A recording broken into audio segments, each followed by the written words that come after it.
Welcome back to Spelling and Word Study. My name is Mrs. Rhoades, and I'm here to get you started on Unit 25, the ARD ending. Please take a second to gather your materials. You will need your blue book open to page 155. You will also need some colorful pens, markers, or crayons.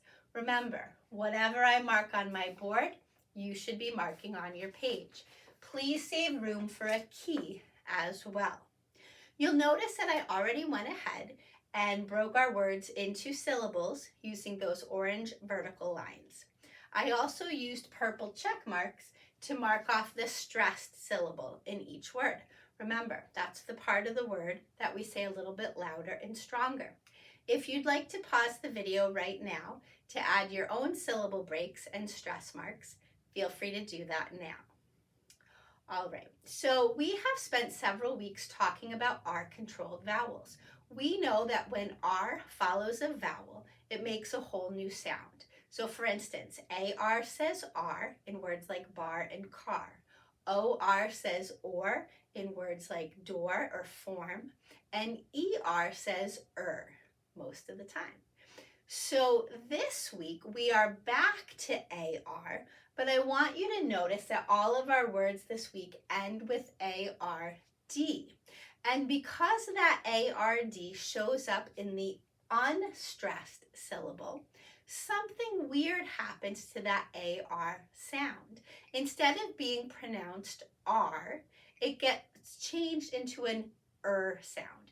We've seen this before with lots of other vowels. They morph into that schwa sound. But when we have R-controlled vowels in an unstressed syllable, whether it's AR, OR, or ER, they all sound the same. They all make an sound. So I want you to listen for that sound as we read our list. Please repeat after me. Awkward, backward, blizzard, coward, custard, forward, hazard, leopard, lizard, mustard, orchard, standard, toward, vineyard, wizard. Did you hear that over and over again? Great.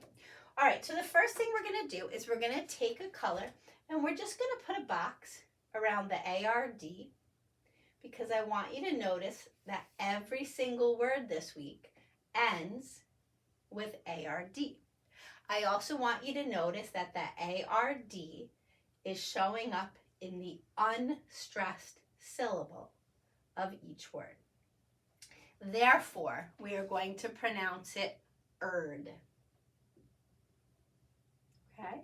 So there's nothing tricky at all about our endings. This is going to be the easy part of your spelling this week. Okay, for all 15 words, we are going to use ARD to make an ERD sound. Okay, now I want to go back and look at the beginnings of our words because there are some tricky patterns on a few of our words. So for the most part, awk, back, blizz, cow, cuss, for, has, nothing tricky there.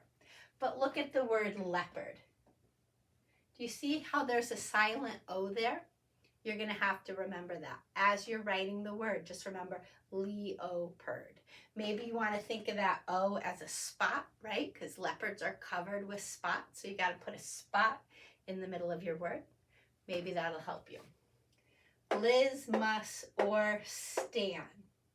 Look at this word, number 13, toward.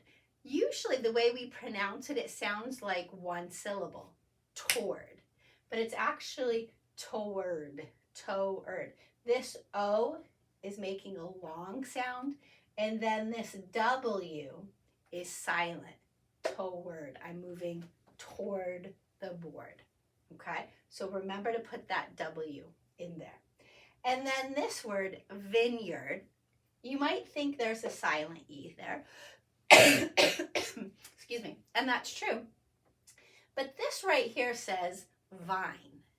Now, a vineyard is a large piece of land where grapes are grown. So it's covered with vines, okay? And those vines are what grow the grapes. So keep that in mind when you're spelling this. This is actually a compound word, right? It's a yard full of vines where grapes grow. So hopefully that'll help you. Something else that's interesting about the spelling this week, you'll notice that there are a lot of Z's in the middle of our words. The word blizzard has 2 Z's. Now that makes sense. We see that a lot when we have a word that starts with a closed syllable. We often have a vowel at the end of the first syllable, not a vowel, a consonant at the end of the first syllable and the beginning of the second syllable. So that makes sense. But look at hazard. Hazard only uses 1 Z. Lizard also uses 1 Z. Even though it rhymes with blizzard, blizzard takes 2 Z's, lizard takes 1. And then when we get down to wizard, that also uses 1 Z. Okay, so just keep that in mind. A blizzard is a huge snowstorm, right? The visibility's poor. You can't even really see anything because the wind is so strong and everything's blowing around. So think about that with the word blizzard. It gets a little extra snow or wind or whatever you want to pretend that this double Z represents. Okay, what I want to do now is I want to go through our list of words and talk about parts of speech as we talk about our vocabulary. So let's start by finding adjectives. You know what those are, describing words, right? So the word awkward is a describing word, right? If you go to a party and you don't know any of the kids there and you wore the wrong outfit, maybe they're all dressed up and you're not dressed up and you feel out of place and you feel like you don't have anyone to talk to, you're probably feeling awkward, okay? Awkward is another word for uncomfortable. Looking for more adjectives. Standard can also be used as an adjective, okay? The standard size is the regular size, like the normal size, okay? So if you go off to college and you're going to live in a dorm, you're gonna need to buy some sheets, some twin size sheets for your bed. And maybe you need the standard size, the regular size, or maybe you need something longer. Sometimes dorm rooms have extra long mattresses. So instead of buying the standard size sheets, the regular sheets, you buy the extra long ones. Okay, I think that's it. I think that's all we have for adjectives. So ADJ is adjective. That's our describing word. And now, what I want to talk about is the word backward. So the word backward is actually an adverb. Have we talked about adverbs before? I'm going to write ADV. So you know how an adjective adds detail to a noun? An adverb adds detail to a verb. So instead of saying I walked, I could say I walked backward, okay? So it describes how I move. Now, sometimes people pronounce it backward, and sometimes people put an S on the end and say backwards. Either one is fine. I did a little research, and it looks like backwards with an S is the preferred spelling in England, but here in the United States, the preferred spelling is just backward. But either one is fine, okay? So backward is an adverb. Forward is another adverb, right? You can move backward or you can move forward. Backward goes this way, forward goes this way. Again, it describes a verb. I walked forward. I moved forward. I paid it forward. Okay, so ADV equals adverb, adds a detail to a verb. Okay, now, whenever we learn about different patterns, I'm always curious to see what the most common type of part of speech is. So like, I know that words that end with tion are usually nouns. Words that end with y are often adjectives. So I'm curious about ARD. So I only found 2 adjectives and 2 adverbs. But let's look for nouns now. I feel like we're going to find a lot of those. So blizzard, that's a huge snowstorm. Okay, that's definitely a thing, a noun. A coward is a person who is not brave.